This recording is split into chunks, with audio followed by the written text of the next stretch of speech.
লোককথা অনুসারে বহু বছর আগে জয়সলমীরের অত্যাচারী প্রধানমন্ত্রী সলিম সিং গ্রামের প্রধানের অপূর্ব সুন্দরী কন্যাকে বিয়ে করতে চেয়েছিলেন।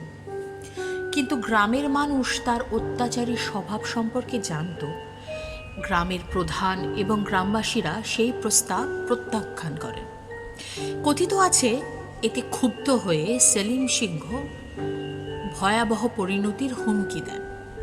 তখন গ্রামের পঞ্চায়েত এক অভূতপূর্ব সিদ্ধান্ত নেয়। এক রাতের মধ্যেই শুধু কুলধারা নয়, আশেপাশের বহু গ্রামবাসী নিজেদের ঘরবাড়ি ছেড়ে অদৃশ্য হয়ে যায়। কিংবদন্তি আরও বলে, গ্রাম ছেড়ে যাওয়ার আগে তারা এই ভূমিকে অভিশাপ দিয়ে গিয়েছিল।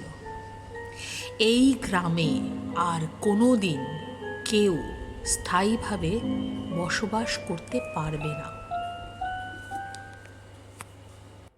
আজও কুলধারা সেই রহস্যময় অতীতের নীরব সাক্ষী হয়ে দাঁড়িয়ে আছে। ভাঙাচোরা পাথরের বাড়ি, ছাদহীন ধ্বংসাবশেষ, ফাঁকা রাস্তা আর চারপাশের অস্বাভাবিক নীরবতা স্থানটিকে এক ভৌতিক আবহ এনে দিয়েছে। যদিও ভূতের গল্পের কোনো ঐতিহাসিক প্রমাণ নেই, তবুও গ্রামের হঠাৎ জনশূন্য হয়ে যাওয়ার ইতিহাস আজও বহু প্রশ্নের জন্ম দেয়। বর্তমানে কুলধারা একটি সংরক্ষিত ঐতিহাসিক স্থাপত্য, যা রক্ষণাবেক্ষণের দায়িত্বে রয়েছে archaeological survey of India ASI এবং রাজস্থান স্টেট আর্কিওলজি ডিপার্টমেন্ট। ধ্বংসস্তূপের মধ্য দিয়ে হাঁটতে হাঁটতে অঙ্কিতার মনে হচ্ছিল যেন চারপাশের নিস্তব্ধ পাথরগুলো এখনো বহু শতাব্দী আগের কোনো অজানা গল্প ফিসফিস করে বলে চলেছে। আর ঠিক তখনই তার নজরে পড়ল কৌশিকের দিকে। কুলধারায় পা রাখার পর থেকেই ছেলেটির মুখের রং যেন আরও ফ্যাকাশে হয়ে গেছে। তার চোখে স্পষ্ট আতঙ্কের ছাপ। অঙ্কিতার কৌতূহলী মন সঙ্গে সঙ্গে সতর্ক হয়ে উঠল। আর হাওয়ার হালকা শো শো শব্দ। হঠাৎ আহানা বলল, কৌশিক, তুমি আবার ওই দিকেই তাকিয়ে আছো কেন? এই রহস্যময় গ্রাম কি শুধুই ইতিহাসের স্মৃতি জাগিয়ে তুলেছে, নাকি কৌশিকের অতীতের সঙ্গেও এর কোনো অদ্ভুত যোগসূত্র রয়েছে? কুলধারার ভাঙা পাথরের সরু গলি দিয়ে হাঁটতে হাঁটতে অঙ্কিতা লক্ষ্য করল কৌশিকের আচরণ ক্রমশ অস্বাভাবিক হয়ে উঠছে। মরুভূমির রোদ তখনও বেশ উজ্জ্বল, তবুও কৌশিকের কপালে বিন্দু বিন্দু ঘাম জমেছে। তার দৃষ্টি বারবার ঘুরে যাচ্ছে গ্রামের উত্তর দিকের এক ধ্বংসপ্রাপ্ত বাড়ির দিকে। আপনার কি শরীর খারাপ লাগছে? অমিত জিজ্ঞাসা করল। কৌশিক চমকে উঠল যেন। না না না, কিছু না। কিন্তু তার গলার স্বর কাঁপছিল। অঙ্কিতা বিষয়টা লক্ষ্য করল। তার মনে হলো কৌশিক যেন কোনো কিছুকে ভয় পাচ্ছে। এমন একটা ভয় যা শুধুমাত্র কুলধারার ভূতের গল্প শুনে হওয়ার কথা নয়। বিকেলের দিকে তারা গ্রামের আরও ভেতরে ঢুকল। পর্যটকদের ভিড় তখন অনেকটাই কমে গেছে। চারপাশে শুধু ভাঙা দেয়াল, ছাদহীন ঘর আর হাওয়ার হালকা শো শো শব্দ। হঠাৎ আহানা বলল, কৌশিক, তুমি আবার ওই দিকেই তাকিয়ে আছো কেন? চারজনই স্তব্ধ হয়ে গেল। মানে?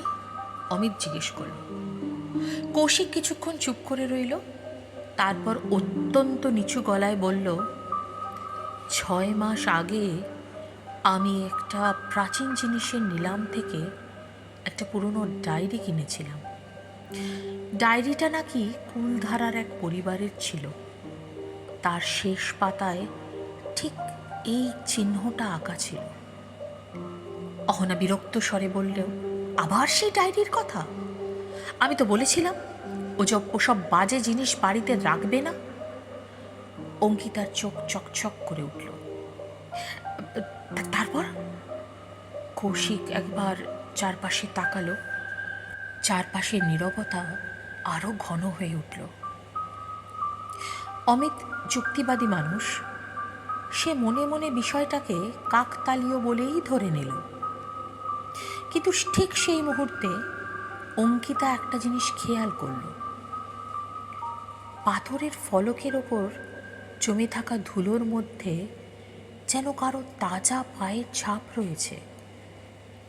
একটা নয়, দুটো নয়, চারটে। আর আশ্চর্যের বিষয়ে ছাপগুলো ফলকের কাছে গিয়ে শেষ হয়েছে, কিন্তু সেখান থেকে আর কোথাও যায়নি।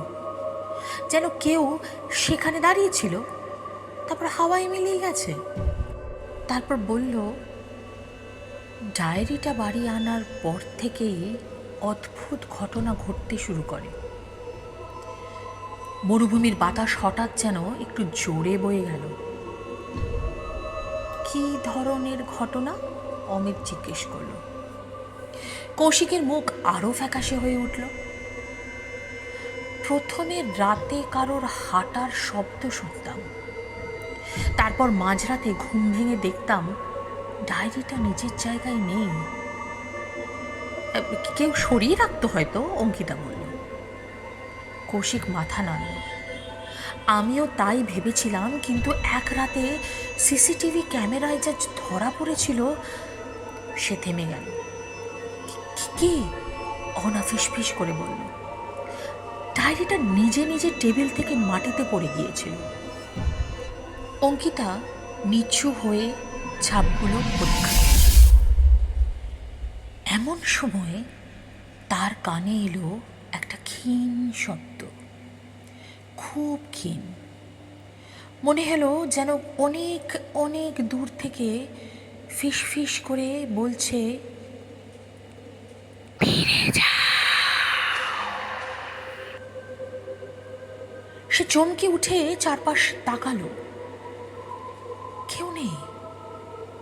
অমিত, কৌশিক আর আহানা তখনও ফলকটার দিকেই তাকিয়ে। এই, তোমরা কিছু শুনলে?